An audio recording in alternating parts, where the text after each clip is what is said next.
Hello, my name is Blaine Bettinger, and I'd like to speak to you today about some of the new tools that were recently launched at AncestryDNA.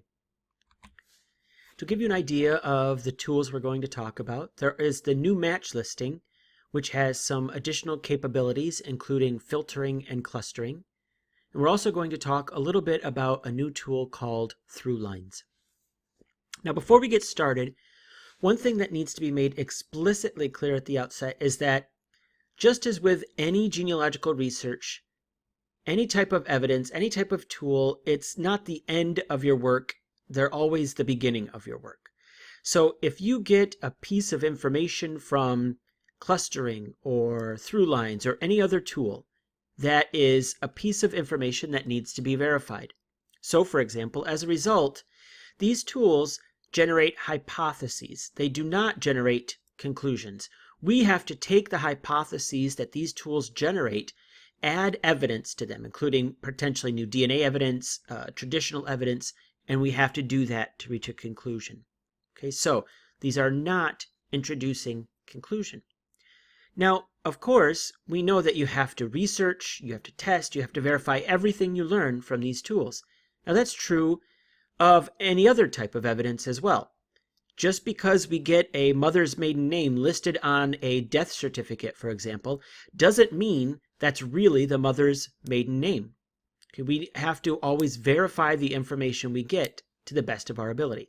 So just like we would verify the birth dates from a census record, which are notoriously wrong, we would want to verify the information we get from ThruLines or clustering or hints or any other tool that we're using, whether at Ancestry or any other company. One thing I want to make clear from the outset here is that everything in this presentation, including all the names, the photographs, and so on, they're privatized unless permission was granted by close family members. So if you see a close family member listed, they gave me that permission, or I changed their name. And for any of my matches, I always change their names. Okay, so up first, I want to talk about the new match listing. Now, as of this recording in March 2019, this is an opt-in tool. That means you're not going to see this by default. So in order to do this, what you want to do is you want to go to the top bar at Ancestry, click on Extras, and then you want to click on Ancestry Lab. Okay, so Extras, then Ancestry Lab, and then you'll see several new options here. The first is My Tree Tags, and then the one we want to talk about is New and Improved DNA Matches. In order to see these and use these, you're going to have to enable the features. Now, if you do that and you decide you don't want to have them, you can always come back and disable them, at least for now. So before I jump into DNA matches, I just want to talk a little bit about tree tags, just very briefly. Tree tags allows you to add tags to individuals in your genealogical family tree. So this isn't really a DNA tool. This is actually a tree tool. And I kind of think of it like an organizational tool. It allows you to label your ancestors in these trees or your relatives in these trees in ways that make sense to you. So for example, when you click on that little tag there, noted by the arrow, off to the right-hand side, what you can see here is now there is your tree tags workspace. So you can use some of the tags that are available to everyone. So things like brick wall, military, hypothesis, and so on. And you can also create some of your own custom tags. So maybe you, whatever tag you want to use, something related to your DNA, maybe you've found them in a certain location, things like that. Okay, so that's My Tree Tags. I just wanted to very briefly get into that and also make it clear that My Tree Tags is not about DNA. It's about your family tree, your family tree you have stored at Ancestry. Now, the new and improved DNA matches, when you enable those, and those should be available almost immediately, it's essentially a tool, and it is in beta, a beta tool for organizing your match list with custom groups. So for example here, this is the view for your matches you're probably familiar with.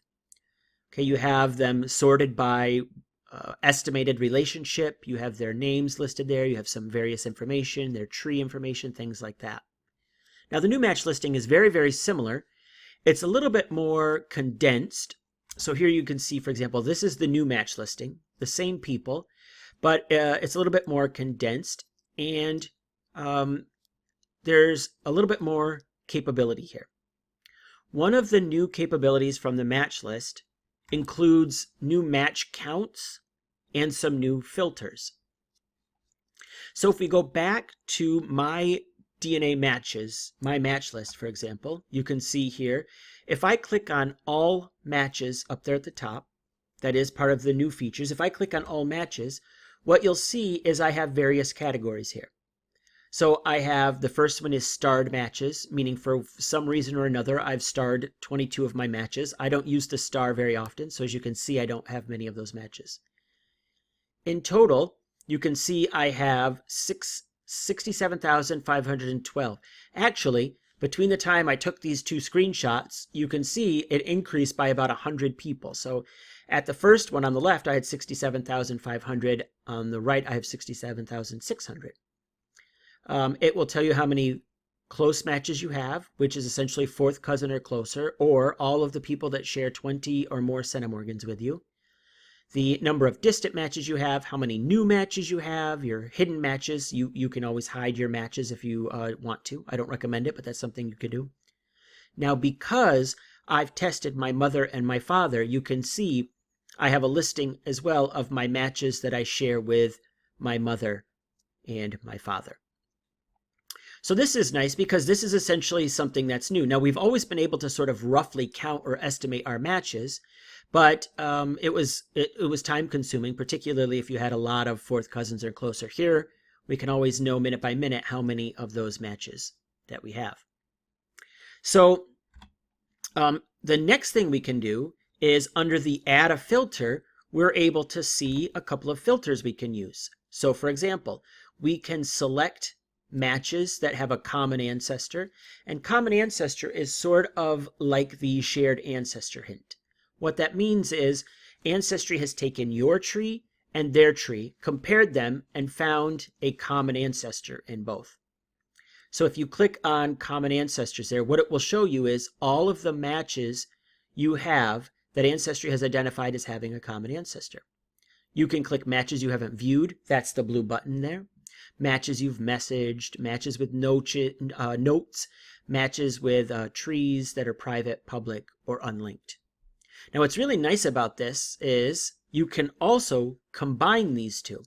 So for example, you can take new matches that have unlinked trees, and now in the display you will only see new matches that have unlinked trees.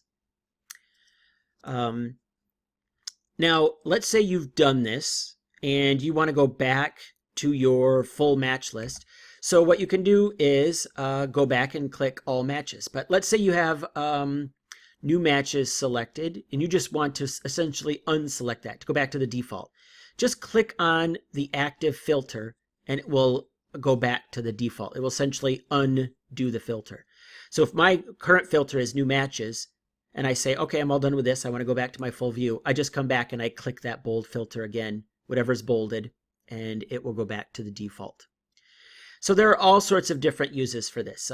One thing that I find is I use it to say focus on my closest matches. I use it to find my my new matches that have trees and so on. So this is a really nice way to filter your matches that previously were not available. Okay, so the other capability we have in this new match listing is group clustering. Now, the clustering enables us to create up to 24 groups, meaning 24 groups of matches. Now, each of these are labeled with a different color, so there are 24 colors for us to select from, and each of these has a user-selected name. When I say user-selected, I really mean user-generated. So I can call a group Grandpa John. I can call a group the Hernandez Research Group. I can call a group unknown. Maybe it's paternal versus maternal, maternal grandmother. Anything you want to call it, you can call it. So what we're going to do is we have Joan. She is a test taker and she has all of these matches. Now what Joan is going to do is she has decided she's going to use these color groupings to organize her matches into her 4 grandparents? Well, the only way she can do that is if she knows how these individuals are related to her. So she needs to figure out how Sean, Nancy, Nikki, and CB are related to her in order to be able to assign them to a particular one of her 4 grandparents. Now, for the first match, she has a common ancestor identified with Sean. So she can open that up and see who it suggests to be a common ancestor, and that might help her figure out which grandparent. Of course, we just went through the disclaimer, right? So that's not a guarantee that that's the right ancestor, but it's a hint and she can pursue that. Okay, so what she's going to do is she discovers that Sean is related through her maternal grandfather, Albert. So if she's going to add Sean to the maternal grandfather cluster or group, she first clicks on Add to Group, and she doesn't have any groups yet. You can see if she had groups, they would be listed here.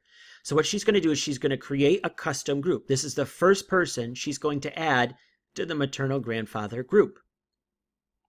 When she clicks on Create Custom Group, what happens is she gets a pop-up, and now in the pop-up, she can do 2 things. She can enter a name for the group, and she can select a color. So here, what she's done is she's created a name, maternal grandfather, Albert Zare, in parentheses there. That's now the name of this group. And she has selected a blue color. So when she hits save, and that's the only 2 things she needs to do, pick a color, put in the name, and she hits save, and now Sean is assigned to the blue group. Now, as you start assigning more colors and creating new groups, you're going to forget what the colors mean.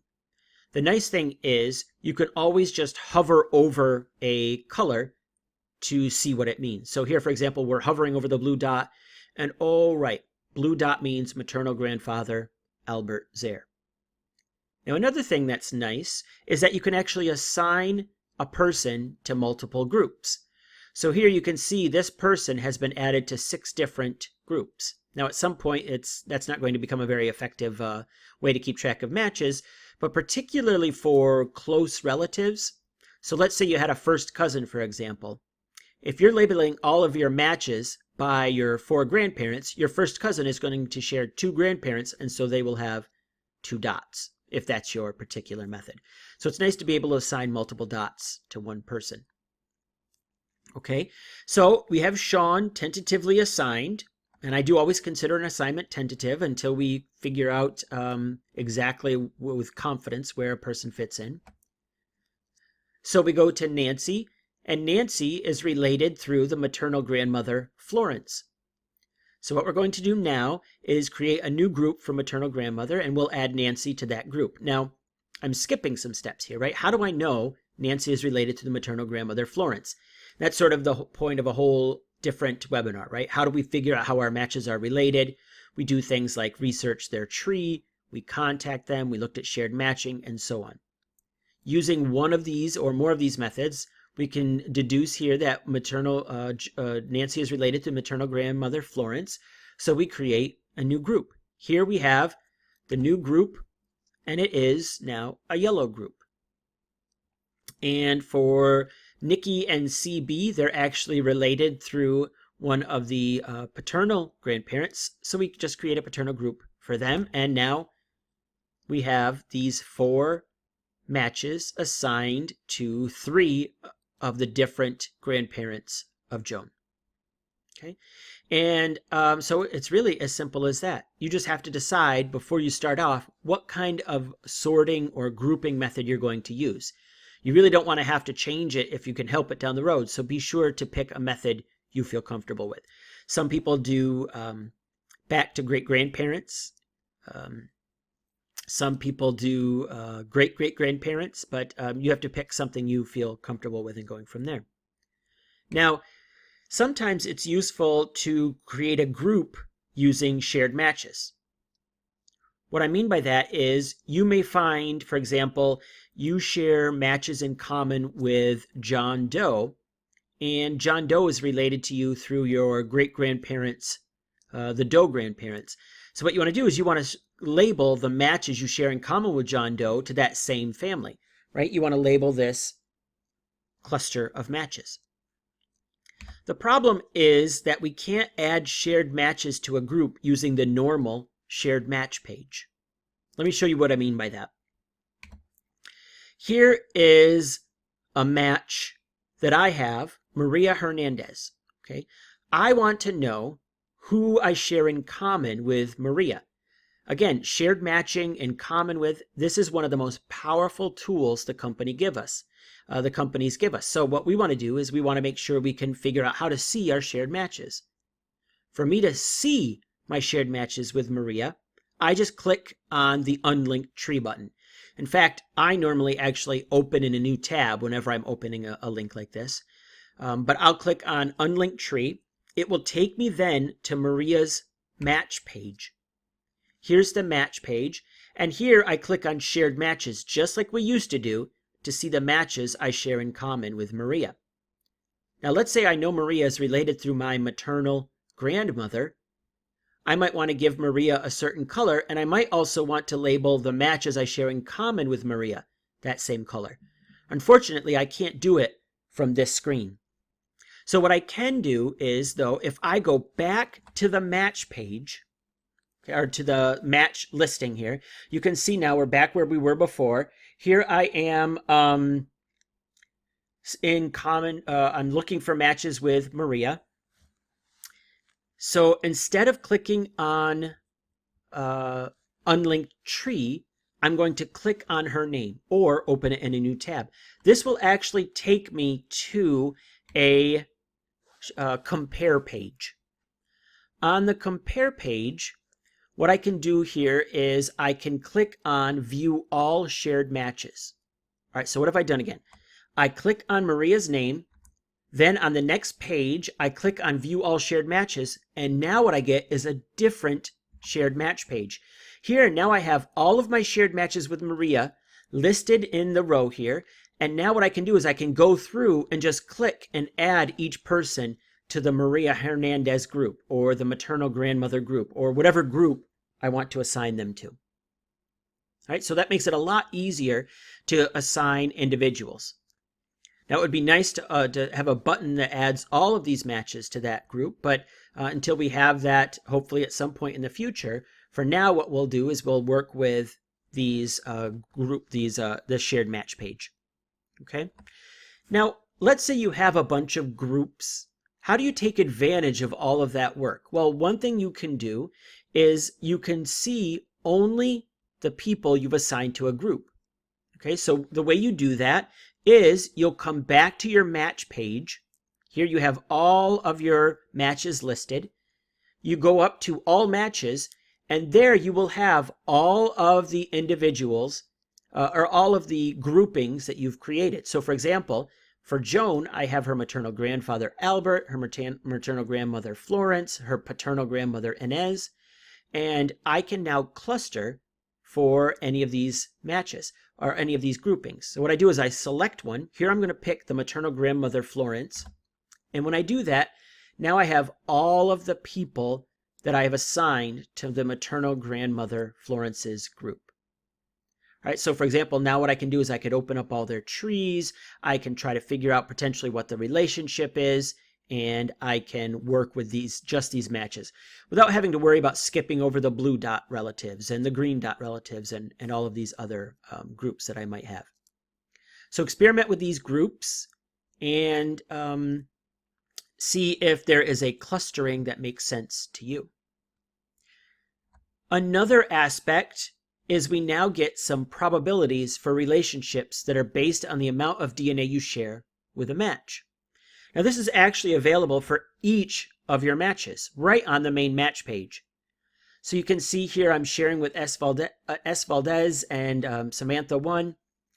So what I can do here is I can see that I share 72 centimorgans with the first match, 70 with the next. What I can do to see the probabilities, how probable are certain relationships based on sharing 72 centimorgans, for example. What I can do is I just click the little I there to get the probabilities to pop up. And what do I mean by that? That little I right there. When I click on that little I then get a pop-up that has various relationships and their probabilities between me and that match. So here we share 72 centimorgans. So what I can do now is I can see, well, there's a 34% probability that it might be one of those relationships listed.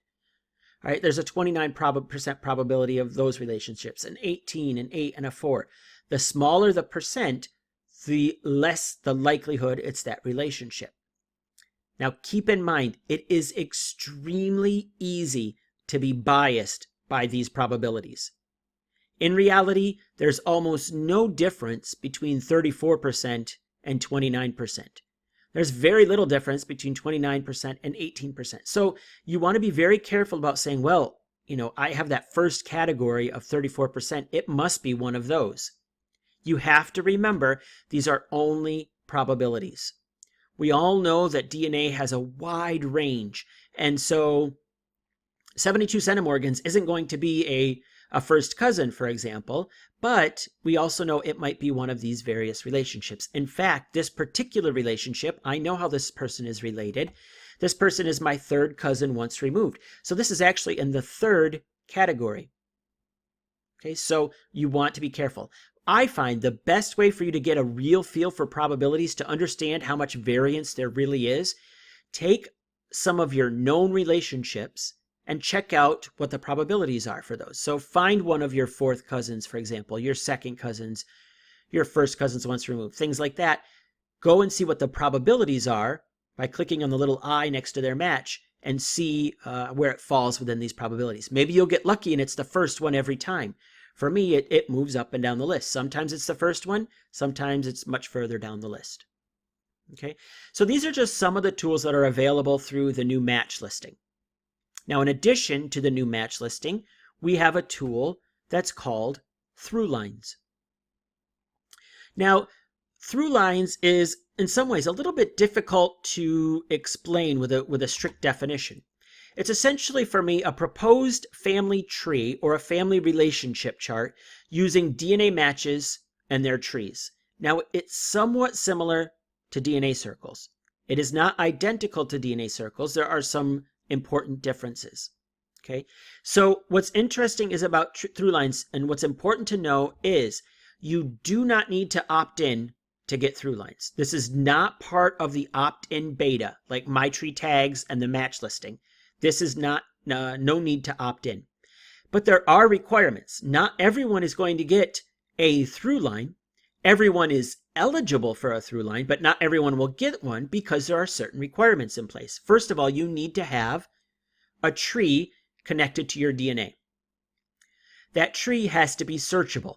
Now, it can be searchable in two ways. It can be public or it can be private and searchable. The type of trees that won't be found are private unsearchable trees. So if you have a private unsearchable tree, you're not going to get ThruLines. And that tree needs to be as deep as possible if you want to maximize the number of ThruLines you're going to get. Typically, at least 3 to 4 generations is recommended. All right, now ThruLines go back as far as 5th great-grandparents, so your tree can go back further and you'll get more ThruLines. Now, it's important to know that this is not a guarantee. You can have all of those things, and there's no guarantee that you'll get a ThruLine.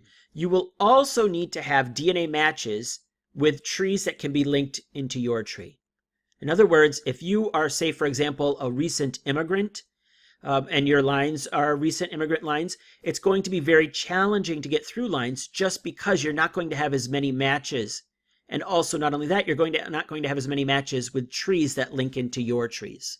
Okay, so that's certainly one important limitation of ThruLines. And in fact, it's a limitation of the database, period. Hopefully, as the DNA databases grow, people with immigrant ancestry and Asian ancestry and African ancestry and continental European ancestry will get more and more ThruLines. Now, there are definitely important limitations for ThruLines that you need to understand. Number one, we're going to go all the way back to the beginning, and that is, this is not a conclusion generator. ThruLines is the very first step in a lengthy analysis. Okay, ThruLines are hypotheses only. They are hints, they are clues, they are potential evidence. They are not conclusions. Okay. Some other limitations that can occur. If you have errors in your tree, whether using names incorrectly, whether using strange notations in your names. So if you have an asterisk in your name or parentheses or other things like that, that's going to cause matching problems, right? It has to find connections between people. And if there are weird things in your labeling, that's going to be difficult for the algorithm to do. Not only that, if it's not just in your tree, but in other trees, there's going to be a problem there as well. Another is it's having some difficulty with adoptee and step relationships. But again, this is in beta, so I expect that adoptee and step relationship issue to be addressed in future versions. One thing that's important to do is to note what type of relationship you have with someone in your tree. If someone is, for example, not a biological connection, you might not want to identify them as such. Go in and you can verify, assign a particular relationship to that person if you're interested in getting some of these through lines. Now, at some point, it's believed that ThruLine will completely replace DNA circles. But for now, even if you have through lines, your DNA circles that you had before are in fact still available. So if you get some through lines, what you can do is you can come down here and you can click still want to use DNA circles. We don't know for how long that will be around, so I do recommend that you screenshot your DNA circles, save the pages so that you have that information just in case that is no longer available at some point down the road.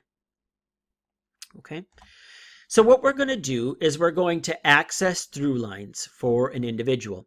Here we are going to click on, in order to access it, you just click on Explore Through Lines. And now what you see is you're going to see a list of matches for your, a list of through lines for whoever this is. Now there's a couple of ways to filter this. You can filter it by all ancestors. You can filter it by potential ancestors, meaning ancestors it thinks you might have. It can filter by ancestors from your linked tree and so on and so forth. So here, for example, are some through lines for this individual. It will start with your most recent and go back as far as 5th great grandparents if it can. So if we want to examine a through line, we'll click on one. Each of these faces, they'll actually have pictures there. If you have pictures in your tree representing these individuals, those will show up instead of the blank here. We might see some examples of that a little bit later on. Here what we do is we're going to pick this for Margaret Biltmore. Okay. Now this is the through line that's generated for Margaret Biltmore. Okay, what you can see is she's listed as the ancestor here. It appears she has 3 children that have tested, Darla, LS, and Christine. So this is a through line for Erin Chase here. Okay, and you can see that Erin Chase is being compared to her mother. She's being compared to her aunt. So that's how much DNA there, 1,670. That's how much Erin shares in common with LS. 1,525, that's how much Erin shares with Christine. 643, that's how much Erin shares with Nicole, and so on. So what it's done is it has found other people that have Margaret Biltmore in their tree and share DNA with Erin and has created this family tree. Okay. Now in this particular case, Erin had all of these people in her tree already, but these are very, very close relationships. The more distant these get, potentially, the more matches you didn't have before you might find in a particular through line. Let's go back to the through lines here for Erin. Here, let's look at her great-great-great-grandfather, William Simmons. Okay, so she'll click on William Simmons, and the first thing she sees is, first of all, if you look right below the big letters there, where it says through lines for William Simmons, it says, ThruLines suggests that Erin Chase may be related to 80 DNA matches through William Simmons. That's a lot of DNA matches. It appears that a number of people, potentially up to 80 in the Simmons family, have actually undergone DNA testing. So you can see, for example, through son Cain, there appear to be 16 DNA matches, through William 8, through George 27, and so on. What Erin can do now is she can look at all of these individual DNA matches to see whether or not they make sense. Now, does this prove that Erin is the descendant of William Simmons? Absolutely not. right? These people could be related through an entirely different family. Now, the more people you have in a cluster, the stronger the evidence gets, but there are certainly possibilities here, okay? Possibilities of errors. Okay, so one thing you can do is let's click on George Simmons, for example. So we click on George Simmons to see those 27 matches. Now we get a cluster for George. Now what's interesting is what we have here is we have some people that were in the tree and potentially people that were not in the tree, meaning Aaron may have not had before the people in dotted lines, Ida and William. So it looks like through this George Simmons, there are in fact 5 children who have their own DNA matches or their own DNA descendants that have tested. So you can drill down on any of these. You can look at the 6 DNA matches that are purported related through James Simmons and so on. Okay, so you can go through and look at all this various information. You can decide for yourself whether these matches make sense, whether there are potentially relationships through other lines, and so on. Again, this is not the end of the investigation. This is just the very beginning. You need to go in and verify all of these matches to decide whether or not they're something that's interesting to you. Maybe now as a result of this, you're actually going to add Ida and Williams to the family tree that you didn't have them in before. Maybe all of these DNA matches, these are living people. These are descended from people 150 years ago, and so these may be entirely new people that you didn't have in your tree before. These could be people you collaborate with, and so on. All right, let's go back up a generation, back to William Simmons. All right, so we're going to click here on Mary Ann Simmons, right there. She has 3 DNA matches underneath. So what we're going to do is we're going to look down here. All right, so here we have under Mary Ann Simmons, we have 3 individuals that Aaron matches. It's an RB, a DO, and an IR. You can see the matches are very small. 13 centimorgans, 10 centimorgans, 8 centimorgans. So these are not very, very close matches, but as you can see, the relationships are probably going to be somewhat distant here. 4th cousins, for example. These are all predicted to be 4th cousins to Aaron. Now, what you note is there are a lot of private people here, meaning it's not immediately clear what those names are. Now, often, if these are coming from trees where it's private but it's searchable, what you can do is you can click on private there. So we're going to click on private and we're going to open that up. And what we get is we get a tree called Joshua S. Davenport. And it says this private tree contains information about Mary West, born in 1874 in Massachusetts. Now we can't actually see that information, anything else about Mary West other than this, but because this tree is private but searchable, we actually now know, it's our hypothesis now, that that person with the red arrow is potentially Mary West. Okay, so we can verify that for ourselves. We can add that information. We can potentially work with DO and IR there to add to our tree. But again, we're getting a lot of information from these through lines that potentially we didn't have previous to this tool. Now, if you don't want to look in this relationship chart like this, you can actually go up and use the list view and see all of the people that are listed. So here what we can do is, now this list view actually, because there are so many children here, what they've done is they've clustered all of these matches by children. So for example, there's the Kane Simmons, William Simmons, George Simmons, and so on. Now, if you want to see the matches under there, what you can do is click on the drop down. So I'm going to click on the William Simmons drop down for 8 matches. And now I can see all of those matches that I share through this individual, okay, through William Simmons. So for example, you can see it's quite a range there. It's actually organized by the amount of centimorgans you share, which is nice. So I share a high of 52 and a low of 6 centimorgans with these individuals. Now, if you want to see the relationship path, what you do is you click on View Relationship, and now I have only the relationship between me and, or between Aaron Chase and Esther C., for example, through George Simmons. I can go back and click another one and so on to see exactly what each of those relationships are. Okay. Now, note it condenses some of this. So that 3 and then the caret there, that indicates there are 3 more generations in here. Just click on each of those to expand. And now you have all of the people individual in the line. What's interesting, as you can see, is you did not have, it looks like, Esther, or Aaron didn't have Esther in this tree, before, so she might not have ever made this connection with Esther. Now, as a result, she has potentially placed Esther in her tree. She can work with Esther and see if potentially the connection they have found makes sense, or if maybe there's another relationship they don't know about, and so on. Now, we can bring in some of the probabilities here. Remember the probabilities we discussed earlier where you click the little I next to every match? That is still available in ThruLines. So here, for example, this is someone related through an ancestor, a second great-grandfather, Romero Spicer. They're predicted to be a second cousin once removed, and they share 52 centimorgans. If I click that amount, that's hyperlinked there, 52 centimorgans, 5 segments. If I click on that, up comes the probabilities chart. So here, for example, Francis Bettinger and Carrie Davidson, they are second cousins once removed according to the chart, and there's a 15% likelihood of that relationship. Okay? So for me, I think that identifying these new matches that you might not have otherwise found or known to look for is a really helpful aspect of ThruLines. Another helpful aspect of ThruLines is that you're identifying potential shared matches below the 20 centimorgan threshold. At Ancestry, there is a threshold of 20 centimorgans or more, meaning a shared match, in order to be shown between you and your other match, has to share 20 centimorgans or more with you and with the other person. If they don't, you're not going to see them.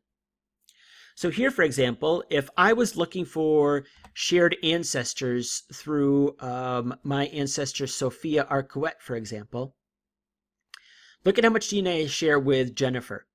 Jennifer shares only 12 centimorgans with me, so I would see Jennifer in a shared match list. And also, she didn't have a very complete tree.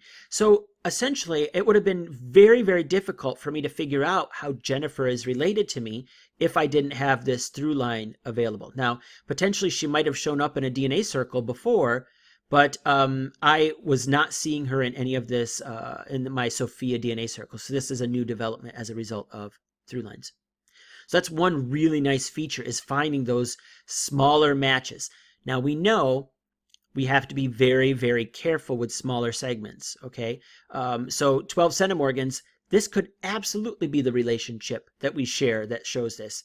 There's also a chance that we might have a more distant relationship that we'd have to look for, okay? So remember, this is not a conclusion here. I've not proven anything. I haven't proven, for example, that I'm a half-third cousin once removed with Jennifer Price. I need to work with this further.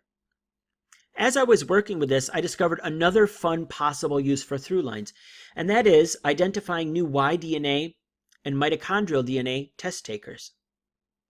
So I was going through, and I see that Sarah Bodden is my mitochondrial DNA ancestor. All right, she's my great-great-great-grandmother, and so what I can do is I can review her ThruLine. When I open her ThruLine, this is what I see. I see descendants through multiple of her children, including my ancestor Cora, but there's also a brother Hardy with matches, and there's a Jesse Cooper with matches. Now, if I look, what I know is, I know there's an unbroken female line between me and Sarah Bodden. She's my maternal DNA, my mitochondrial DNA ancestor. But guess what? She's David Birdie and Richard Smith's mitochondrial DNA ancestor as well.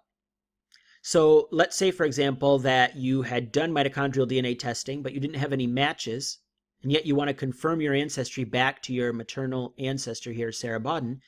You could easily ask David or Richard to take a mitochondrial DNA test, and if your research is correct, they should be an exact or a near exact match. And another nice thing is you already know David and Richard are interested in DNA testing or willing to say yes to DNA testing, and so as a result, you're sort of pre-selecting for a population that are more likely to do this type of test. So this is really just a very easy way. Now, of course, we've been doing this forever, right? Typically, we will go through and track generations down and down and down. Here, this is a very efficient way for me to just look and see, are there any mitochondrial DNA ancestors from this person that have already done DNA testing and I might be able to take advantage of? So I can ask either David or Richard or both to take this new test. And as I said before, they're already interested in DNA. Here's another example. Philip Bettinger is my YDNA ancestor, so potentially I can find other YDNA descendants. All right, so I'm going to review his through line, and sure enough, there he is, Philip Bettinger. My ancestor is George Bettinger, down to me through male line, down to Blaine Bettinger. So what I want to do is I want to test my YDNA. That will be essentially the Philip Bettinger YDNA haplotype. What I would love to do is test it to other Philip Bettinger descendants. Here, for example, another one I have another son that has DNA descendants. So what I can do is simply look at the DNA matches here under Johann to see if there are any people, any males through an unbroken male line. Now, in this particular example, when I click on that, it turns out neither of them is an unbroken male line. They each have, they're either a female test taker or there's a female in the line. So this example didn't work out, but this will work for anyone that you want to potentially YDNA test, any ancestor or mitochondrial DNA test. Okay. Now, again, it's really important to understand that through lines, just like any tool or any evidence, have limitations. And first and foremost is that through lines rely on trees, which of course can have errors. So I was looking through my through lines and I saw I have a Henry Johnson as one of my through lines. Now immediately I went, that's not possible, because what I realized was I had Henry Johnson in my tree when in fact I shouldn't. So at one point I thought that Henry was the father of Minerva Johnson, and so I had tentatively added him to my tree. Now this was to do things like look for shared ancestor hints, to sort of keep me organized with him in the tree, start collecting documents, and collaborate with other people that were also researching this individual. The problem was, when I realized the actual ancestry on this line, I did not come back and delete or detach Henry from this tree. So as a result, I was getting a through line for Henry when in fact I shouldn't have been.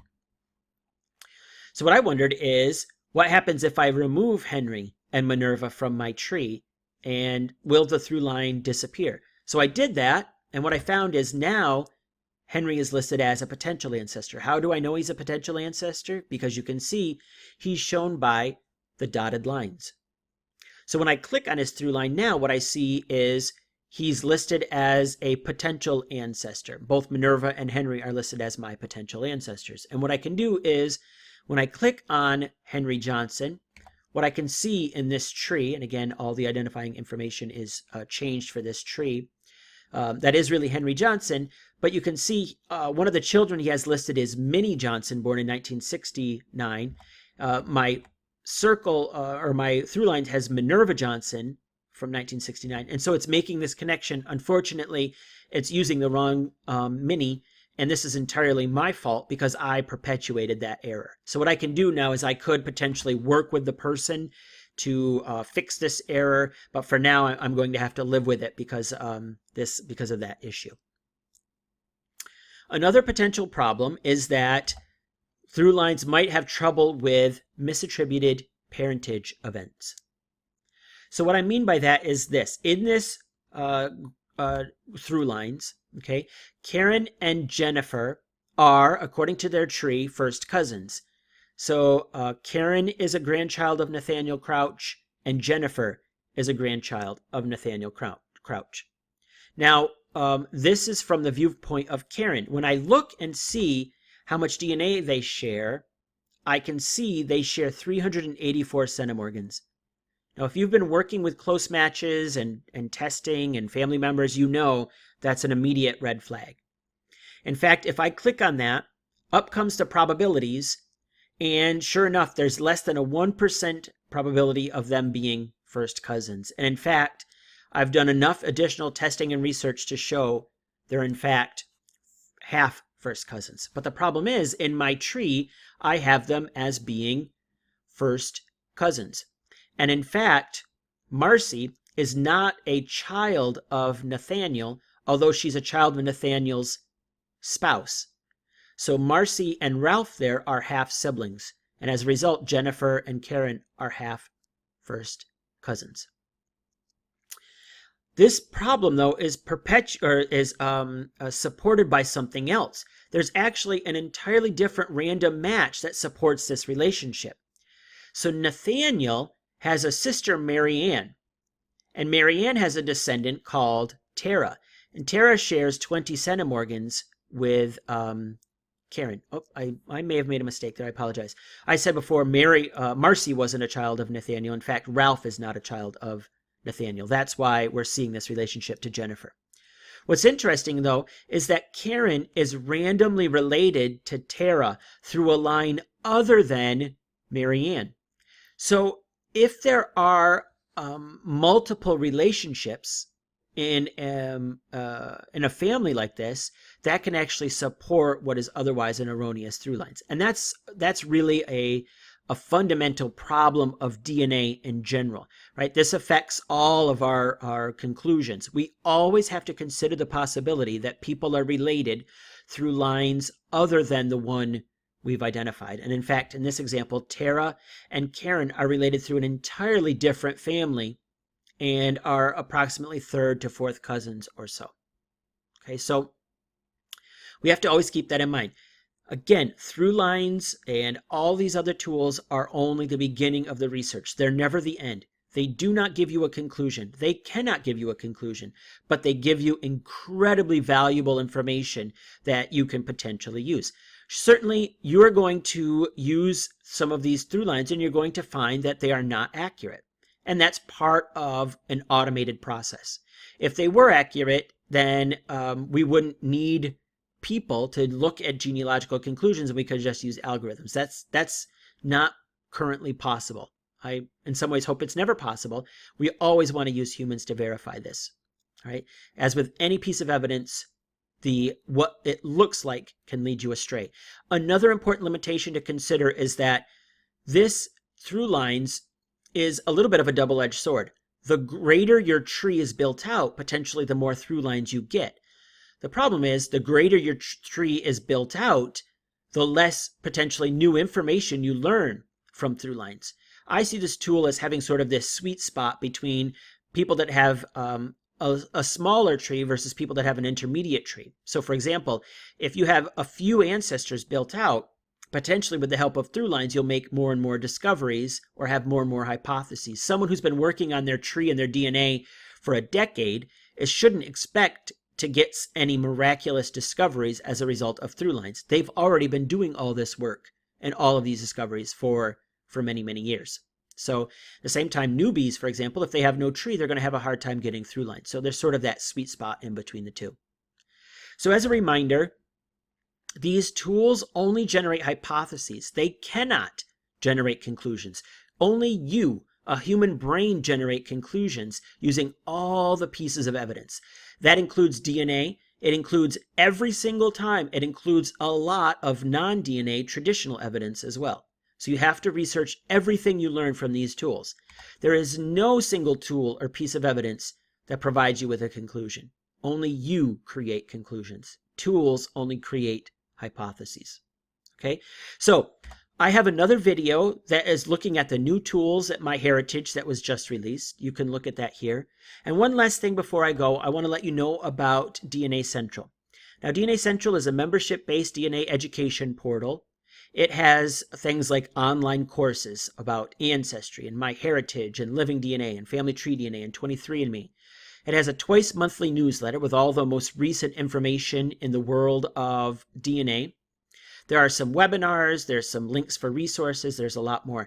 And if you aren't yet a member, you can get $30 off a new yearly membership, which is normally $99, if you use that code. So thank you very much for joining me. I hope you learned how to use these new tools along with the benefits and limitations of those tools. And I wish you all the best of luck with your research. Thank you very much.